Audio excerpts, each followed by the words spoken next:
Welcome to my YouTube channel. Kung bago ka lang sa channel na to at true-blooded Aldab Nation ka, tama po ang channel na pinuntahan mo. Kaya considering na po kitang bagong subscriber. At huwag mong kalimutan pindutin yung bell para lagi po kang updated sa bagong video na ilalabas ko. Salamat po sa iyong pag-click sa channel na to. Welcome back mga ka-Aldab. Ito na naman po ang inyong lingkod, si Mr. Destiny, at magbibigay tayo ng pinakamainit na update po ngayon sa social media. Well, pasensya na po kayo kung medyo may ingay po yung background po natin ha. Marami kasi tayong chikiting na talaga naman pong mahirap sawayin mga ka-Aldab. Pero kumbaga okay lang naman po yun, di po ba? Normal lang naman po yun sa isang pamilya kapag nagre-record po ako. Pasensya na po kayo dahil sabi ko nga po sa inyo, luma na rin po yung gamit natin. Di po ba? Na konting kaluskos ngayon binago ko na. Dati po di po ba ang hina ng boses natin, pero ngayon maganda na. Ito yung pinaka-latest na naman po kina Alden Richards at kay Maine Polkerson. Hindi na po natin siguro dapat pang kumbaga questionin kung bakit couple shirt na naman po yung dalawa. Hindi po ba? Pansin nyo, kulay green ang suot ni Alden Richards. Tapos si Mengay din kulay green. Di po ba? Ito nagkakataon nga lang po ba o talagang sinasadya ng real life couple?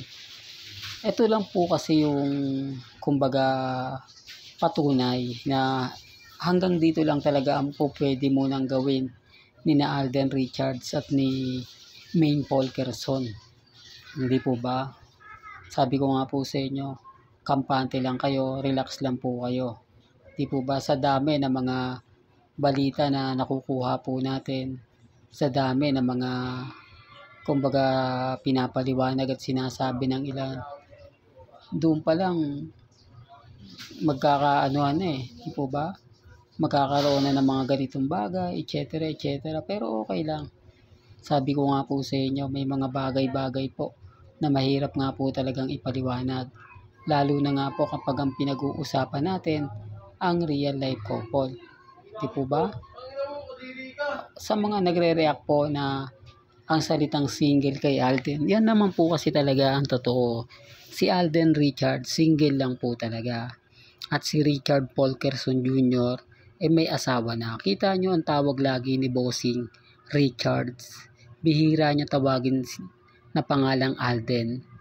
Kasi alam ni Alden na mas, kumbaga, iba yung pangalang Richard Polkerson sa Alden Richards Di po ba? Sinasabi ko lang po ito para lang klaro. Para lang po sa mga taong kumbaga lagi tayong binabatikos na puro lang daw po tayo paasa. Wala naman po tayong pinipilit. Sabi ko nga po sa inyo, may kanya-kanya po tayong opinyon, may kanya-kanya tayong pananaw. Kung ano po yung sa palagay po ninyo na totoo at sa palagay nyo may mali, kayo na po bahala magre-react niyan. Pero okay lang, normal lang po yun. Malay nyo, di po ba magbago sitwasyon na dati-rating ganito, iba na. Di po ba? Pero okay lang.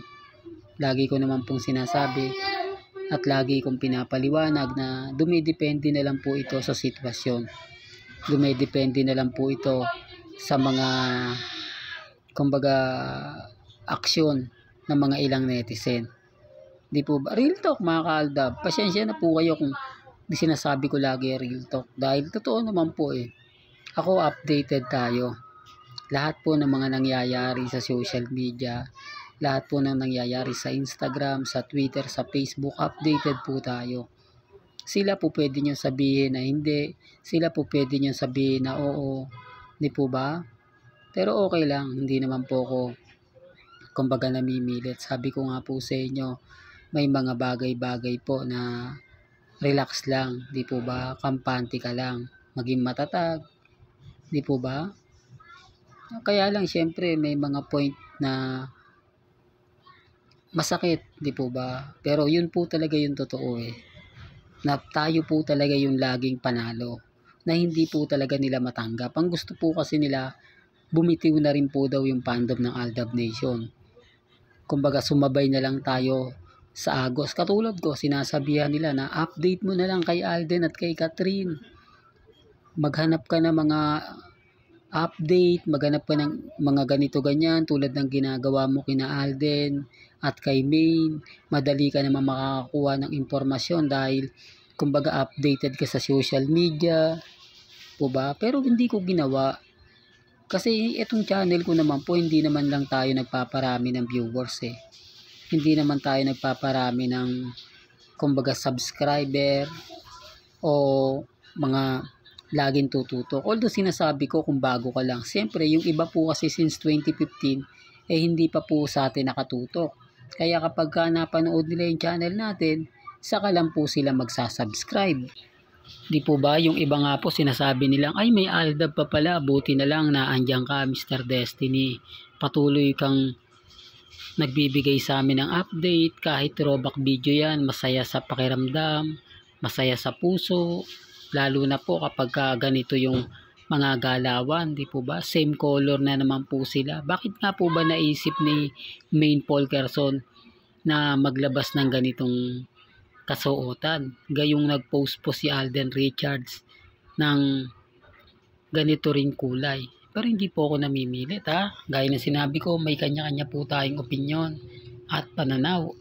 Depende na lang po yan sa paniniwala po ninyo. Depende na lang yan sa mga reaksyon, di po ba? Ang importante lang naman po kung ano lang yung sasabihin ninyo, kung ano yung papaliwanag ninyo, dun lang naman, di po ba? Marami kasi mga bali-balita, maraming mga ganap, maraming ganto, maraming ganyan, po ba? Relax lang. Yun lang naman po yung importante dyan Yun lang naman po yung kumbaga lagi kong sinasabi at lagi kong pinapaliwanag. Ako, masaya po ako mga kaaldab Basta ang importante lang, lagi lang po kayong tututok sa channel natin.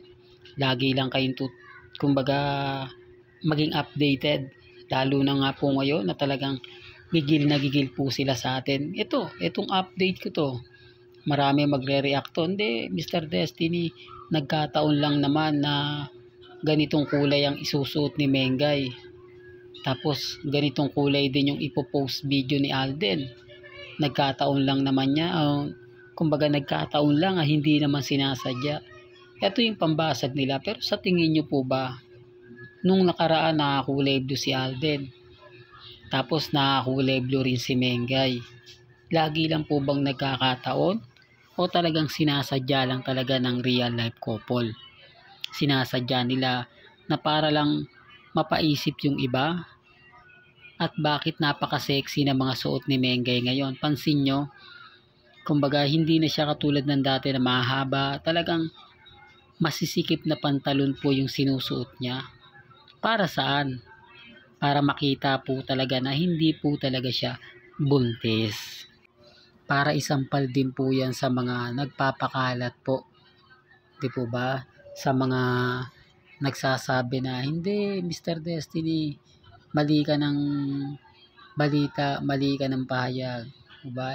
Ako, kumbaga, inahayaan lang naman natin Hindi naman tayo namimilit basta-basta. Tayo naman po yung tipo na, okay lang yan, relax lang yan. Yun lang naman po yung importante. Basta sa akin, masaya po ako. Masaya ako sa mga kumbaga nagaganap at nangyayari. Depende na lang yan sa sitwasyon. Depende na lang yan sa mga taong kumbaga nagsasabi ng ganito, nagsasabi ng ganyan. Po ba? Kaya relax lang po kayo. Ang importante lang naman po maging masaya. Po ba? Maging updated. Lalo na nga po ngayon sa social media. Hanggang dito na lang po ang ating latest updates. Kaya kung gusto nyo pa po ng pinaka-latest at sariwang update, abay tumutok lang po kayo dito po sa channel ni Mr. Destiny para updated po kayo sa mga latest at sa mga bagong video po na ilalabas po natin maya-maya lang. Kaya kung bago ka lang sa channel na to at isa kang true-blooded Aldab Nation na nagmamahal kina Mengay at Isoy, tama po ang channel na pinuntahan mo, kaya consider na po kitang bagong subscriber. At huwag mong kalimutang i-share ang mga video po natin sa mga mami, sa mga titas, at sa mga senyor. Hanggang sa muli, salamat po sa panonood at pakikinig.